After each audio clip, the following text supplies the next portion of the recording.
Baby Adim pala. Pinanganak ng... Ano oras siya pinanganak? 10:51 p.m. Siya ay baby girl. Nakakit-cute naman. Malaki siya, 3.4. Mga initial vaccine na ibigay na namin, ma'am, ha?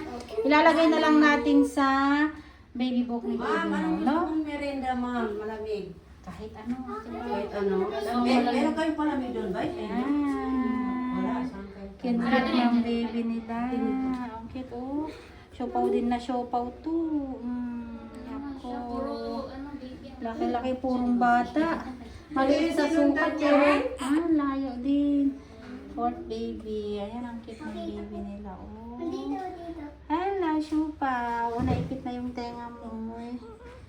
Ayan, oh. Gutom na siya. Magpadede ka, ma'am, ha? Breastfeeding ka, no? Bukas pa kayo pwedeng makauwi ni baby mo, no? For ano pa, para at least maobserbahan. Mamonitor pa kayo, pati si baby mo. Lalo na si baby mo nakadubi na sa loob. Ayan, at least nakaraos na. Congrats! Nakaraos na sila ni mommy.